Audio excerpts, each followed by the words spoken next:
see all of you here. This dinner has been put together to organize funds for the Nepal program at the Institute for Multi-Track Diplomacy. Some of our future work includes a training program for journalists in non-partisan reporting. Other projects within the Nepal program include training in employment skills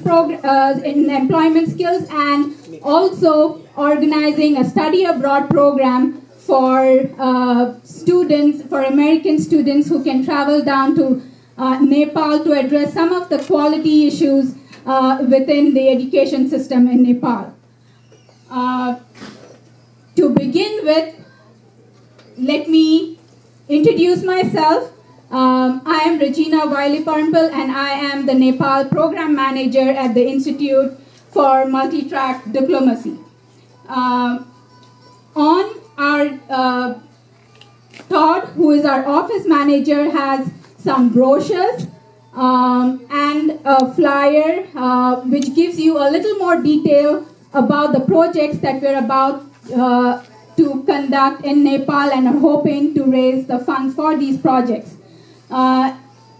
Giving consideration to the fact that we do not have too much time at hand and people have to go to work tomorrow, so I'm going to cut this a little short and launch right into the program for today. So before we begin, I'd like to actually congratulate Nepal and the Nepalese American community here on the first billionaire from Nepal.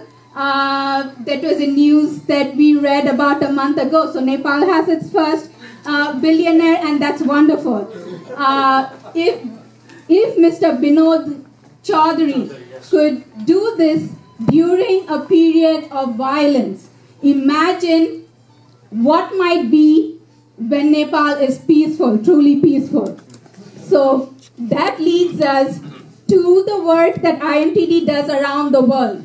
We're primarily into peace building, and to tell you more, we have the founder of the Institute for Multi-Track Diplomacy, Ambassador John W. McDonald, who will introduce himself and the work that IMTD does across the globe. Ambassador McDonald, if you can come up. Pleasure to be with you. And I would tell you briefly about myself, and then about our institute, and then about some of our work in Nepal. I'm a lawyer by profession, and I was a U.S. diplomat for 40 years, 20 years outside of the United States and 20 years in Washington, D.C.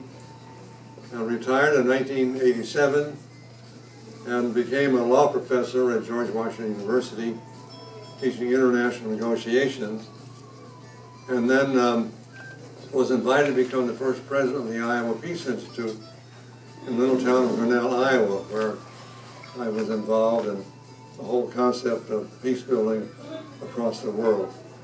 And then in 1991, Dr. Louise Diamond and I wrote a book called Multi-Track Diplomacy, which is a 9-track system, which there's a brochure on it, if you might have seen it. But track 1 is government, track 2 is non-government, track 3 is the role of business, and our host this evening, the owner of this restaurant, is certainly in track 3, and we thank him for his hospitality.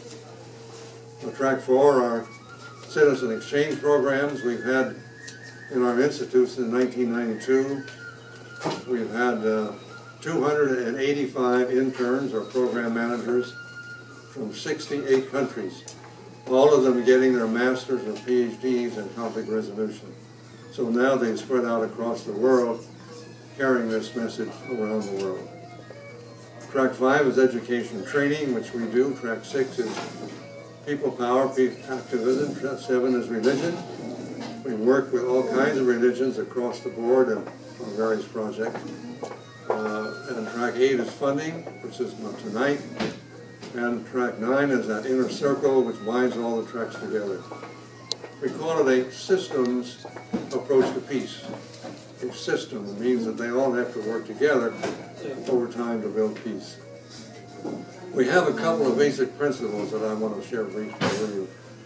First of all, we only go where we are invited to go by the people. Not by government, by the people. And then we go and we do something most governments don't know how to do. We learn how to listen. Now, my government doesn't know how to listen, I'm sorry to say. And then we ask people what their needs are. And most governments will tell you what your needs are and they'll fix them for you. But we don't do that. We ask people what their needs are and we listen to their needs and then we try to be responsive. We say we don't have money, but we have skills and we raise the money to go overseas and do what they would like us to do in the field of conflict resolution and peace building. And so we've worked in over 20 countries around the world.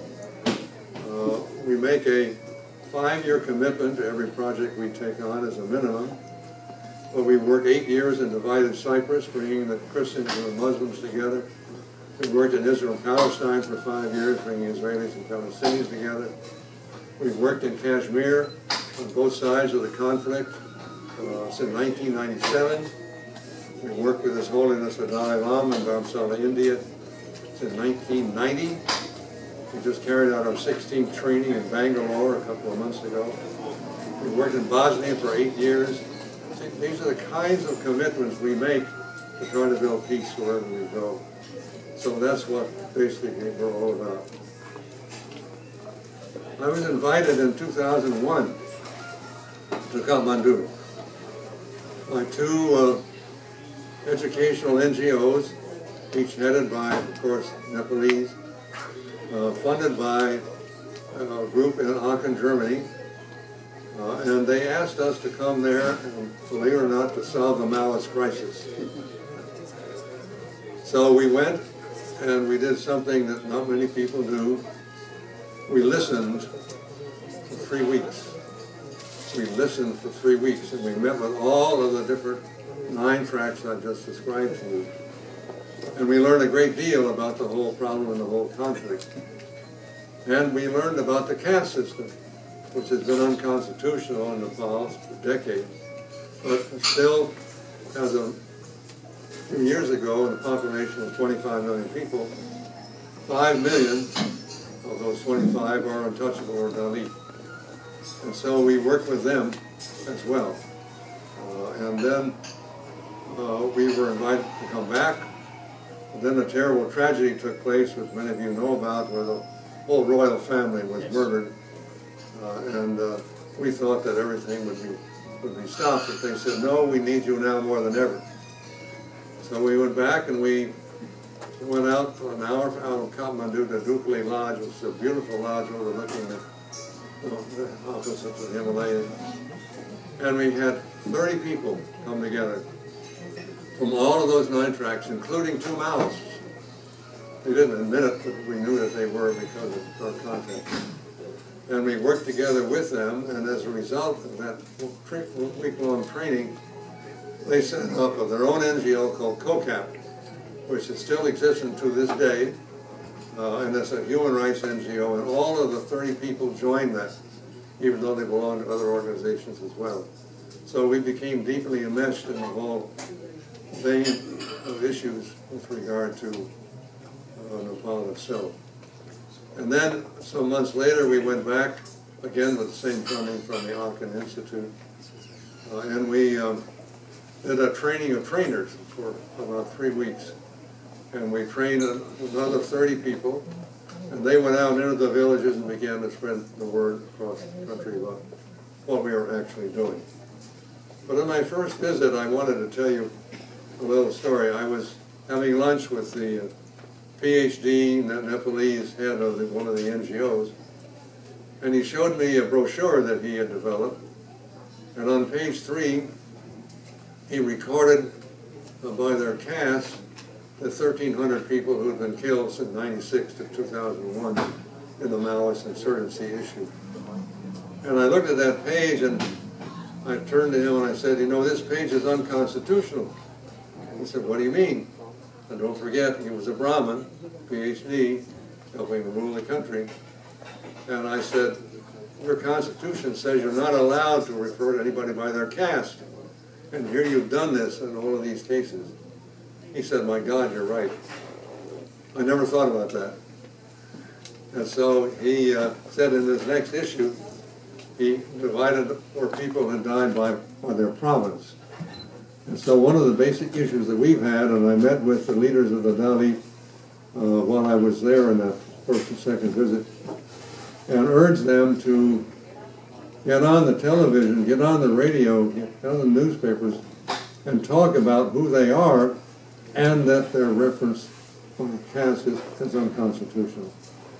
And then we helped them set up a media center, which is still going, to kind of spread the word across the country about who they are and what their hopes and visions are. And every one of our trainings, we had Dalit as a part of our process. And we got to know them and work with them very well. We have recently had also access. I know Mr. Nepal when he was Prime Minister. I knew him before he was Prime Minister, when he was head of the Communist-Leninist Party.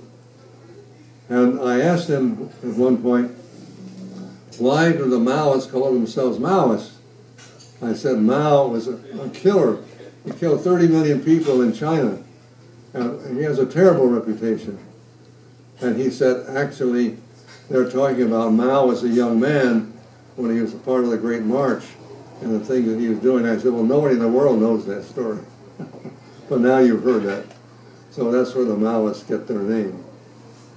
And so what we have done, working with Mr. Nepal, when they signed a peace agreement with the Maoists finally, there were 19,000 Maoist soldiers in camps because they took their weapons away, but they didn't know quite what to do with them because the army didn't want to take them in.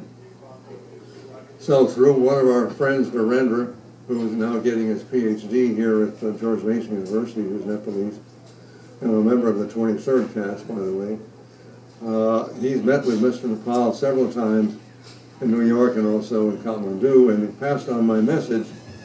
I said, what you need to do is to interview each one of those 19,000 Maoists, guerrillas, whatever you want to call them, and say you have really three choices. Which way do you want to go? You want to go back home to your village? Reintegrate with your village community? Do you want to go to school and help you pay for it to learn how to read and write, get educated? Or do you want to join the military with the army? And you know, they actually did that, and they interviewed all of those people, and a third or more of them wanted to go home, and another third or more wanted to get educated, and only 2,000 of the soldiers of the Maoists decided they wanted. We at the Institute for Multi-Track Diplomacy are developing a training program to train Nepalese youth to match the skills needed for a new economy.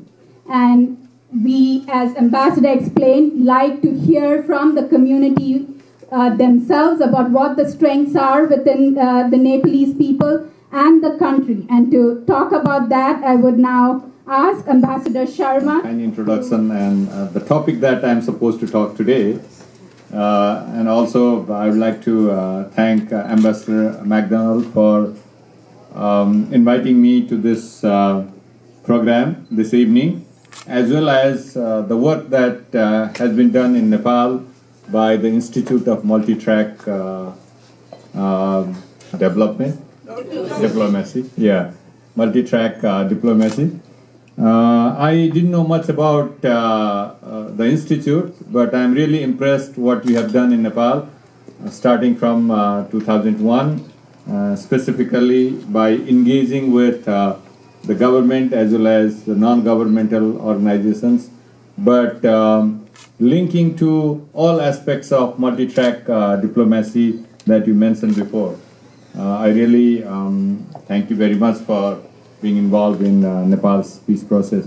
Definitely, I think when we see between 2001 and 2006, that was the worst period in the sense that about 13,000 people were killed, Our economic growth rate was about only 3% per annum at that time. Not only that, I think the government was not able to invest in the infrastructure development for two reasons. One is they had to spend a lot of money in the security forces and in securing the country. And the second is people had hard time going to the village area, rural areas to do the development activities. So it's not only the government, but also the donor agencies, because we highly depend on our development activities from the donors like World Bank, Asian Development Bank, and the modality at that time. It's called community involved development activities in those areas. But community involved development activities, they cannot build infrastructure, they cannot build roads, they cannot build hydropower, they cannot have bigger projects. So I think what we did was, the basic idea was to generate the income generating activities and opportunities for the rural people. Otherwise, I think they will have a very difficult time. So the development modality itself changed drastically during that period. But having said that, I think now coming to 2006, and between 2006 and 2012-13, the peace process, as the ambassador was mentioning, has been 100% completed. The Maoist party, they have become one of the parties in the parliamentary system. So lots of changes, but this is the time we need to concentrate on the economic development of Nepal. As Regina was rightly mentioning about some of the needs for employment generating activities in Nepal, I think my personal idea is that we have to have, just like multi-track diplomacy, we have to have different components, different aspects of job creation has to be addressed at this point of time, because lots of people are going to the Middle Eastern countries, Malaysia, number of other countries for employment, overseas employment. I think that's one aspect, but we definitely need to train these people, create an opportunity for investment, and then see how we can absorb the growing labor force in the country into the domestic economic activities. In that respect, I guess the government has a role to play, both in terms of the public sector investment as well as creating the overall investment environment in the country. In creating the overall investment environment in the country, I think Nepal has been following the liberal market-oriented policies, and then 100% equity is can be invested in Nepal. As for example, I think anybody, any foreigners, any Americans, they can invest up to 100% of their capital to any projects in Nepal. Most of the projects, I'll say. I think we have few exceptions, especially in the social sector, but otherwise in the manufacturing sector, the services sector, most of the sectors, I think you can invest 100%. The repatriation is also very easy. The tariff rate, average tariff rate has been about 10% now, I think, which is one of the lowest in most of the developing countries. I don't want to go into details, but even if we see over the last 10 days, the government has reiterated the market-oriented and liberal policy in Nepal. Still, there are some problems, as I told you before, because we didn't invest that much in the early 2000s in the hydroelectricity. So we have load shedding now in Kathmandu. So that's a severe problem, but we are trying to see how we can attract investors from other countries to invest in hydropower in Nepal. As for example, I think I was in Chicago 2 years ago talking with the investors, but one of the investors that the group has gone to Nepal. They have signed a 200 megawatt solar power system, and they have received the survey license.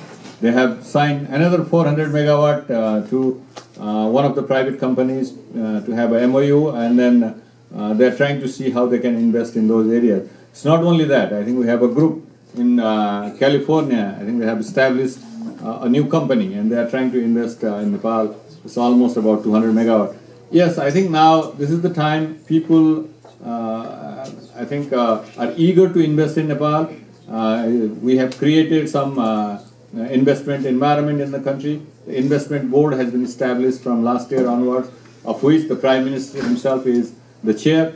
I think there are a number of things that we have been trying to do. But talking about some of the areas where we need to improve the skill, I think definitely we have shortage of people in the manufacturing sector. Because when we have shortage of in the manufacturing sector, we bring people from India. This is very irony in the sense that we export a lot of people to for overseas employment in the Middle Eastern countries and also India, but we bring skilled workers from India and other countries, basically India.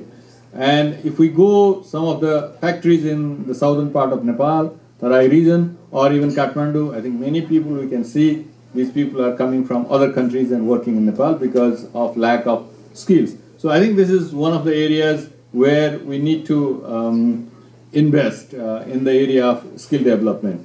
Why I am saying is that maybe manufacturing sector is not where we have the strong competitive advantage, but the problem is more in that area in terms of training the skills and replacing these people by the Nepalese workers in these factories. But talking about the competitive advantage of Nepal, definitely I think anything related with hydropower and renewable resources, in the area of microhydro, we have trained so many people in Nepal. I think we even export these people to African countries, Northern Africa, and even other smaller countries like Laos, Cambodia. So we have developed so much of capacity in the microhydro installation. The wives of the government officials, they used to go for those kind of trainings because they used to get some allowances, and then they used to repeat that training all the time, but they never did anything in the market. So I think we need to have some discussion in those areas. And not only that, I think what I have learned is that it's not only his or her interest. I think they also have to have some aptitude. It's basically coming from realization and commitment of the things that they would like to do. So I think there are a few things in a matrix where I think we can do the checklisting, discuss with these people, and probably when we bring these people to training, then probably it will be more sustainable. But I think we also need to see, are there any possibility of linking this training program with a microcredit program? Otherwise, if you train these people and then if they need some money, let's say $200, and then how do we find out $200 to buy the equipment and capital, those kind of things. So I think it's a fantastic idea. I think it is. We need that, but also we need some homework to be done before we start the program. But I really would like to thank for initiating this program. Mr. Tiwari will now offer Ambassador McDonald and Ambassador Sharma a shawl. Thank you, Ambassador. Thank you so much for doing so much for Nepal. Thank you for this. Oh, thank you. My wife will love these.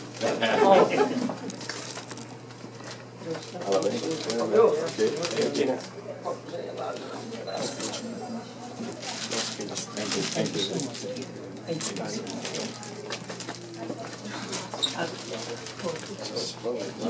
Yeah.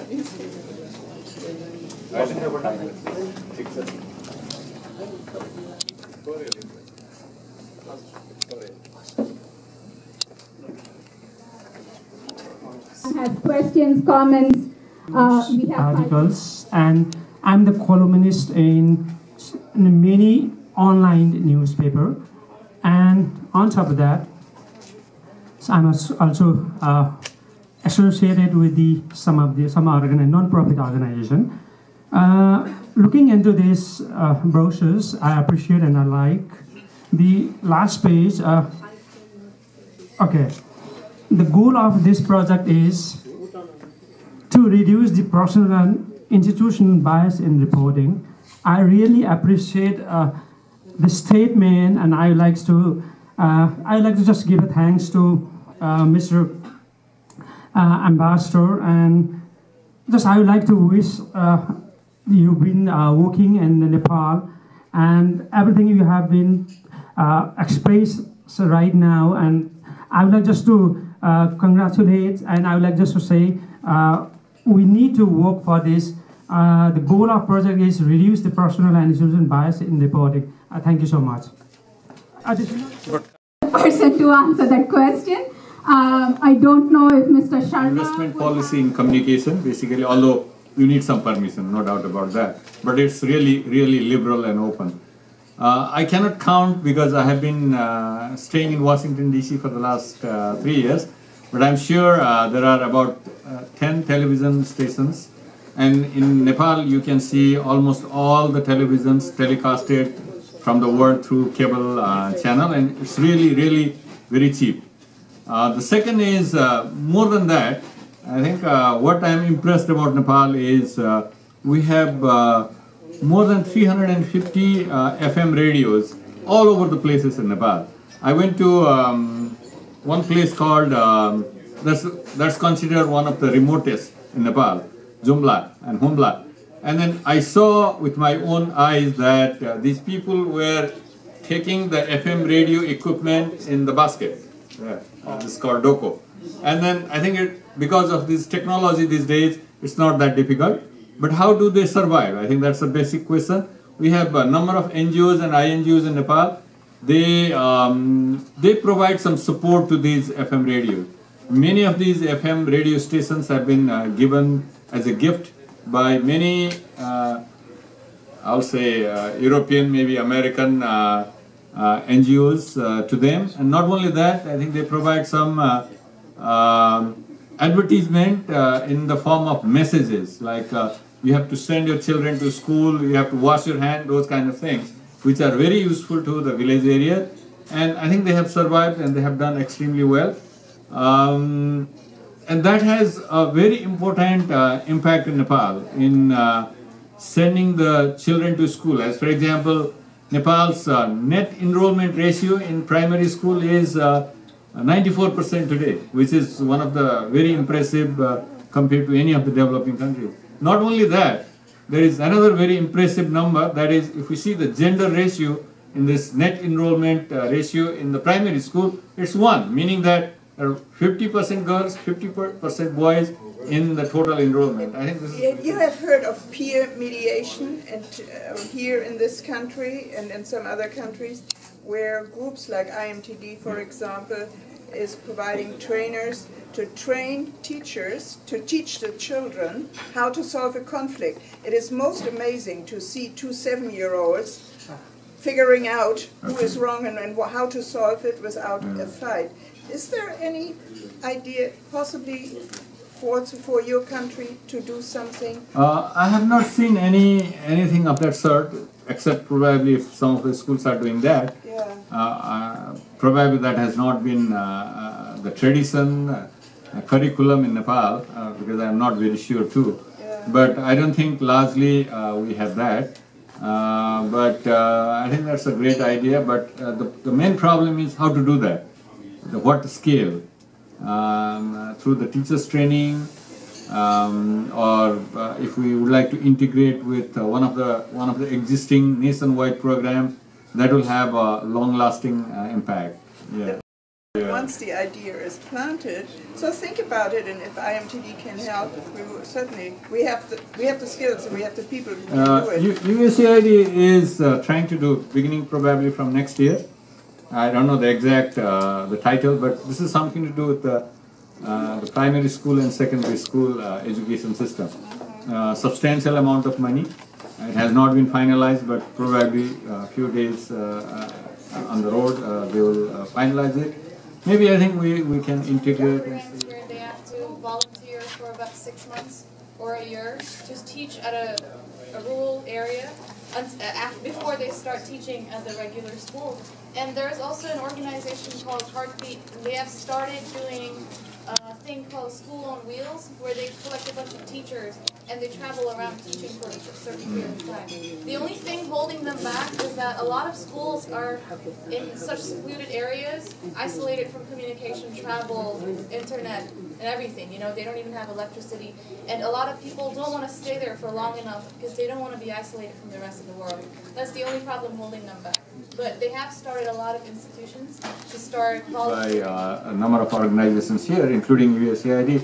I think it's a program called Teach for Nepal. So they select volunteers in Nepal, qualify, and then they request these people to go to rural areas and schools and become volunteer for 6 months. And then what she is probably saying, and I can add on that, is if you can integrate something of that sort with that type of program, then it probably becomes more longer term and sustainable. Rich in tradition and culture, and the thing is, in none of the advanced conflict resolution systems in Nepal is active. But the thing is, Nepal is rich in the tradition and culture. That the way is that we have a lot of diversity and we have a lot of culture that can effectively handle with the conflicts. So, and the question is, what happens if there is a conflict between a student and teacher? So we have indigenous systems or traditional systems that we have parents and students and schools management committees. They sit together and deal with the conflicts. So these are, and none of the schools or colleges that teach advanced conflict resolution systems or mediations, or problem-solving mediation or narrative mediations, none of them are taught in Nepal, but the indigenous system, the traditional conflict resolution system are working very well. But there still needs a lot of improvement, and I think the multi-type diplomacy, I think there is a need to improve these traditional conflict resolution systems by teaching traditional leaders. For instance, Nepal is a Hindu culture, so there are a lot of Hindu priests, and there are a lot of spiritual leaders and a lot of elders who are dealing with conflict resolution every day. So there is a need to improve the capacity who can effectively and without any bias can deal with the conflict and also practice the peer mediation. And 2 phases, the training program have been given on here. And any, do you have any schedule, date and time been not given in here? And journalist goes, we're hoping to launch a pilot program sometime during the summer, end of May or beginning June. It's not finalized. We have a professor from George Mason University who's collaborating with us and who will be providing the training. The initial training will be a pilot for 5 people, and that would be done through video conferencing, while the subsequent training would take place in person, and so the professor is expected to fly down to Nepal. And we're gunning, like I said, for end of May, beginning June, sometime during the summer when the professor is relatively free. However, this is dependent on the funds we raise for this project. Our expenses are primarily in being able to fly the professor down to Nepal, and you know that's very expensive, besides other things. So donate generously. That's all I can say, and I think it's love, and it's about peace. We can love too much.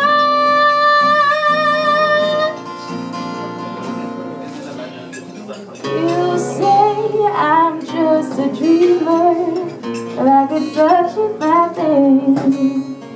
You can ignore the dreamer, but you can't deny my dream. And I say I'm a true believer, but I'm so certain of that no matter what the question, you know the answer's always love.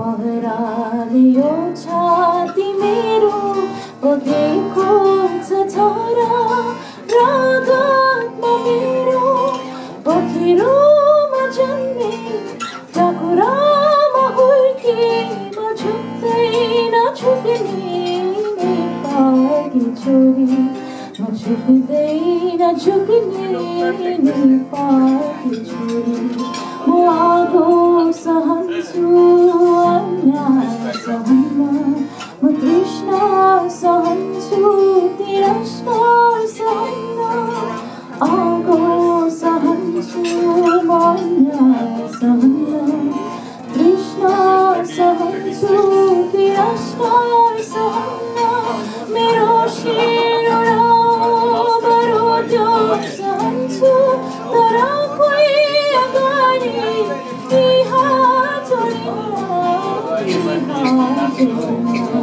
भनेको झपरानी छाती मेरो बगेको छ छाडा रागतमा मेरो पोखेरोमा जन्मी टाकुरामा हुर्की म झुक्दैन झुक्ने नेपाली छोरी झुक्दैन झुक्ने नेपाली छोरी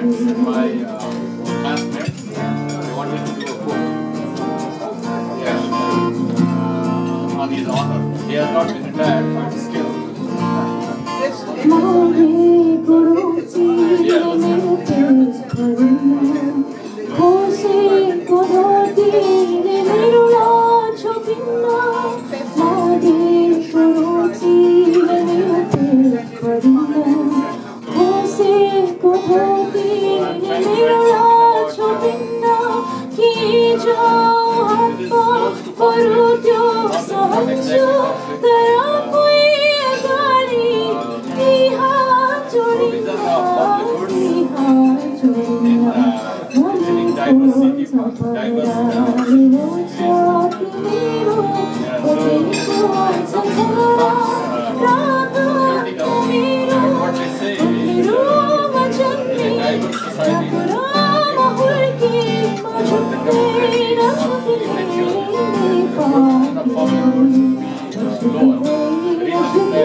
Being with us today, and I had an opportunity to listen about the IMTD project activities in Nepal.